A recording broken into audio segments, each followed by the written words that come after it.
అత్యంత అధునాతనమైన మరియు వేగవంతమైన రోబోటిక్ లేజర్ విజన్ కరెక్షన్ కేవలం 6 సెకండ్లలోనే. సంప్రదించండి Ramesh LASIK and laser centre. నమస్తే, వెల్కమ్ టు విహారీ న్యూస్.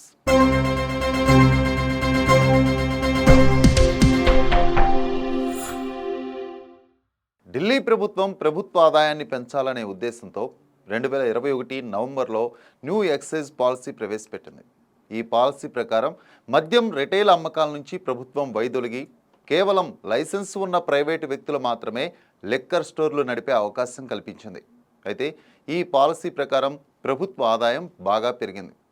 ఈ స్కీమ్ లిక్కర్ పాలసీ నిబంధనలను అతిక్రమించిందని అప్పటి lieutenant governor V K Saxena CBI విచారణకు ఆదేశించారు. ఇందుకు గాను సిబిఐ ఈ కేసులో పేర్కొన్న వారిని ఈడీ విచారిస్తోంది. ఈ కేసు విచారణలో భాగంగా ఢిల్లీ సీఎం కేజ్రీవాల్కి నవంబర్లో ఈడీ సమన్లు పంపింది. గత ఏడాది నవంబర్ నుండి నేటి వరకు ఢిల్లీ ముఖ్యమంత్రి కేజ్రీవాల్కి 5 సార్లు ఈడీ సమన్లు పంపగా 5 సార్లు హాజరవ్వడానికి కేజ్రీవాల్ నిరాకరించారు. అక్రమ కేసులు పెట్టి పదే సమన్లు పంపి తనను అరెస్ట్ చేసి ప్రభుత్వాన్ని పడగొట్టడానికి బీజేపీ కుట్ర పన్నుతోందని ఆరోపించారు.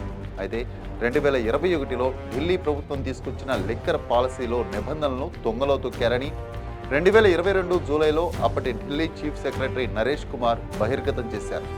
దీంతో అప్పటి lieutenant governor V K Saxena CBI విచారణకు ఆదేశించారు. విపక్షాలు విమర్శించడంతో న్యూ ఎక్సైజ్ పాలసీని కేజ్రీవాల్ సర్కార్ వెనక్కి తీసుకుంది.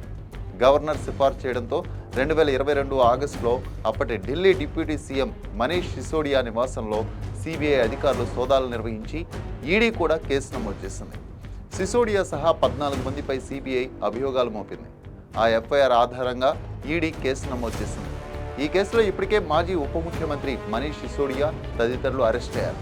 అరెస్ట్ అనంతరం సీఎం కేజ్రీవాల్ను కూడా విచారణకు రావాల్సిందిగా కోరగా వాటన్నింటినీ ఆయన దాటవేసి విచారణకు హాజరు కాబోనని తేల్చి చెప్పారు.